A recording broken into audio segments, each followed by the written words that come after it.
ప్రభు కృపను బట్టి మరి యొక్క రోజులకు మనం వచ్చున్నాము. అందుని బట్టి దేవుని కృతజ్ఞతలు చెల్లిద్దాము. రండి, బైబిల్ తీయండి. ఈరోజు దేవుడు ఏ వాగ్దానం అయితే మన కుటుంబంలోకి ఇచ్చి ఉన్నాడో చదువుదాం, దీవెనలు పొందుదాం. లోకాసు వార్త 22వ అధ్యాయము 41, 42 వచనాలు చూసుకుందాం. లోకాసు వార్త 22వ అధ్యాయము 41, 42 వచనాలు. అంతకుముందు మన పాపంలో మనం ఏ రోజు సిలువ ఆ రోజు ఎత్తుకొని ఆయన దగ్గరికి వెళ్తాం. మనం ముందుగా కలుషితమైన నా జీవితములో కలువరమందితి దురితంబులతో, కలుషితమైన నా జీవితములో కలువరమందితి దురితంబులతో, కరుణాసారథి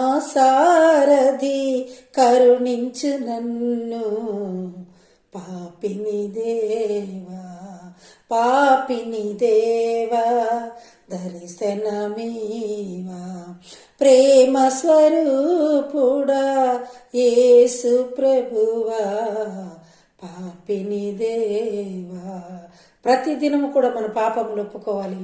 మన సిలువ మనల్ని ఎత్తుకుని నన్ను వెంపడింపగోరువాడు ఎవడైనాను నన్ను వెంపడెక్కగోరువాడు తన సిలువను ఎత్తుకుని రావాల్సినదిగా ప్రభువారు ఇచ్చిన మాట సెలవు ప్రకారం మన సిలువను మనం ఎత్తుకొని మన పాపంలో ఆయన ఎదుటొప్పుకుందాము. రండి, ప్రభువారే తనను తాను తగ్గించుకొని మోకాళ్ల పైన కూర్చొని ప్రార్థన చేస్తున్నట్లుగా మరి లోకాసు వార్త 22వ అధ్యాయము 41, 41 వచనంలో 41, 42 వచనంలో చూసుకుందాం. వారి యొద్ద నుండి రాతివేత దూరం వెళ్ళి మోకాళ్ళుని, తండ్రి ఈ గిన్నె నా యొద్ద నుండి తొలగించుటకు నీ చిత్తమైతే తొలగించమని, అయినను నా ఇష్టం కాదు నీ చిత్తమే సిద్ధించునుగాక అని ప్రార్థించినట్లుగా ప్రభువారిని చూస్తున్నాం.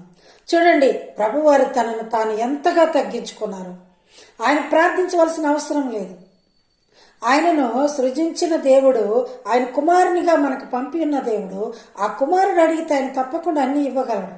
అయినను ఆయన తండ్రిని ఎంతగా గౌరవించి తనను తాను తగ్గించుకొని ఎంతగా నీ చిత్తమైతే ఈ గిన్నె నా యొద్ద నుండి తొలగించమని అడిగినాడు. ఎంత దీనంగా అడిగినాడు చూడండి. మరలా ఆయనను నా ఇష్టం కాదు తండ్రి నీ చిత్త ప్రకారమే జరిగించు. ఇది మనం ఒప్పుకోవాల్సిన జీవితం. ఇది మనం తప్పకుండా ఆయన చిత్తంలో ఉన్న బిడ్డలమైతే మనం ఒప్పుకోవాలి. ఆయన ముందు నిలబడాలి. మన సిలువ మనం ఎత్తుకొని ప్రతిరోజు ఆయనను వెంబడించాలి. అహమును పెంచి అపజయములతో ఆవేదనలతో అలసితి